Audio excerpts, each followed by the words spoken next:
Okay, we're factoring these, and I think I can do them all on one page because it's pretty straightforward.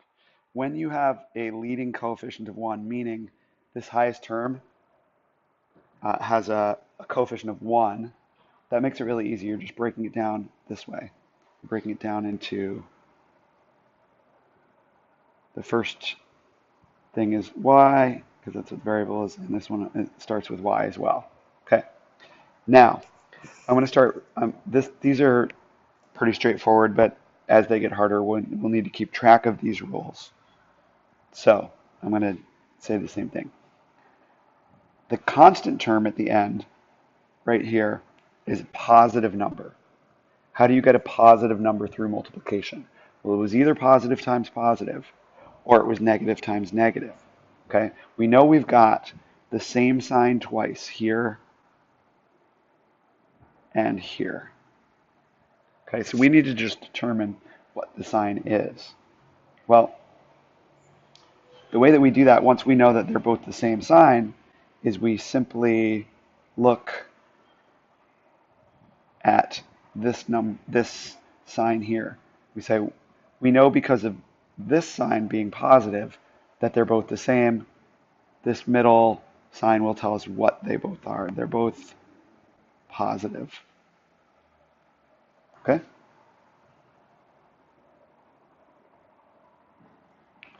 Okay. Let me erase these marks. Now, we need to just determine what the numbers are. Well, what are all the ways we can break down this 5 here? And there's only one way to break it down. 1 times 5. Okay? And since the two binomials over here that we're breaking it apart into are the same, y plus and y plus, it doesn't matter where the 1 and the 5 go. So let's just say we've got a 5 here and a 1 here. Doesn't make a difference. They'll still go together the same.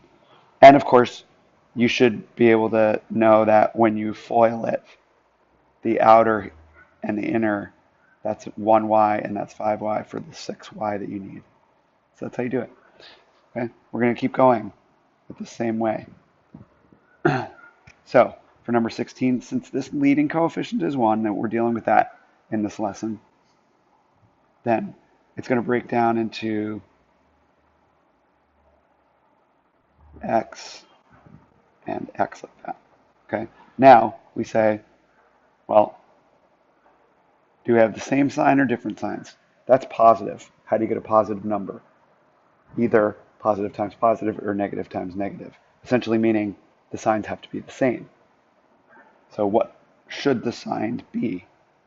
Well, if the signs are the same, we know that. Then we can look here and say what they both are. They both should be positive. So we can say they should be both positive. And now the binomials, so far we've got our x plus something and x plus something.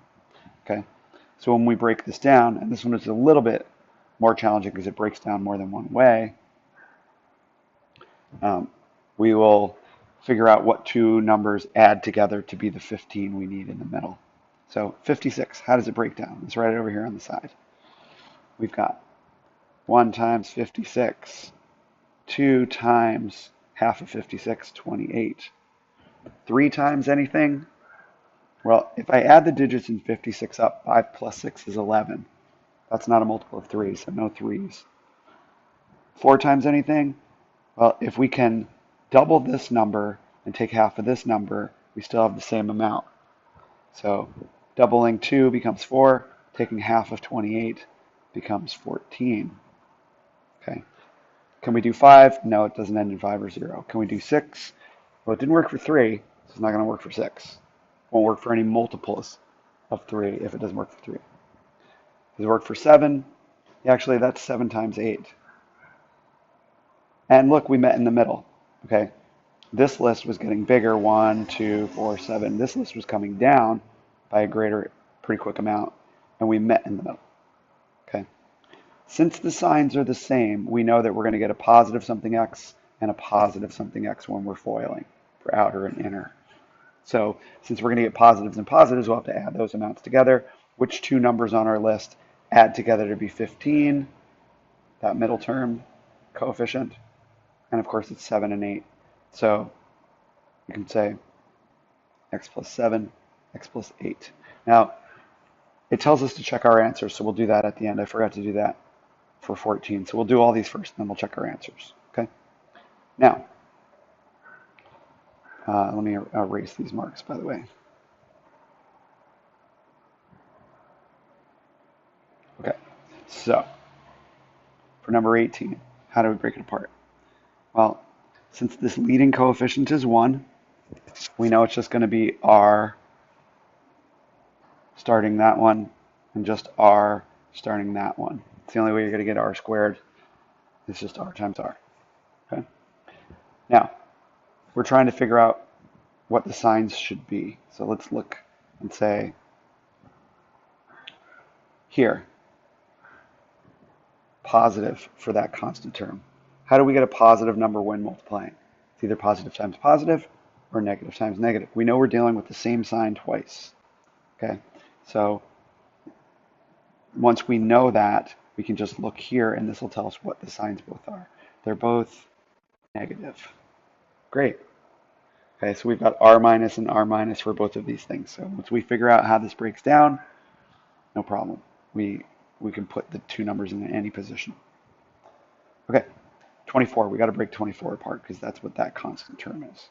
So let's do it. 24. 1 times 24. 2 times 12.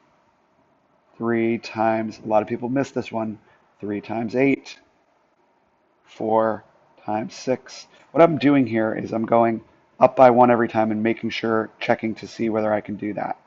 Okay, 1, yes, 1 times 24, always 1. 2 times anything, well, if it's even, yeah, you can do 2 times half of it. 3 times anything, you kind of just got to check, but the rule for 3s is add up the digits, and if what you get as a sum is a multiple of 3, then the whole number is. 2 plus 4 is 6, that's a multiple of 3, so 3 should go into it. Okay, 3 times 8, 4, yes. We haven't quite met in the middle because there's still a number in between them, which is 5. Can we do 5 times anything for 24? No, no whole number. Okay, so since we have the same sign twice, what we're looking for is what two numbers add together. We're going to get some negative number of r's and a more negative number of r's. We have to add them together. So we say what two numbers in our list add to be that 11 that we want from that middle term. Well, 8 and 3. 8 and 3 add up to 11, so we can say, okay, then got a 3 and an 8. And then we're going to check them right now. That's what we think the answers are. I'm going to erase all this. Okay, and we're going to check them. So let's FOIL it. Let's FOIL the first one. Okay. First, y times y, y squared. Outer, y times 1, y. Inner, 5 times y, 5y. Last, 5 times 1, 5. I can combine the two middle terms, these terms, and I get y squared plus 6y plus 5. And back to what we originally had, so we must have factored it correctly. So check. Okay. Let's do this one. Well, first, outer, inner, last. So first, x times x, x squared. Outer, x times 8, 8x. Inner, 7 times x, 7x. And last, 7 times 8, 56. I can combine these middle terms. Excuse my voice. I can combine these middle terms, and I get x squared plus 15x plus 56. And I got back to what we originally had, so we must have factored it correctly. Check. Okay, we're going to do it one more time. So, number 18. First, r times r squared. Outer, r times negative 8, negative 8r. Inner, negative 3 times r, negative 3r. And last, negative 3 times negative 8, positive 24. I can combine these middle terms, so I get r squared minus 11r plus 24. And that was what I originally started with, so we must have factored it correctly. Check. We're done.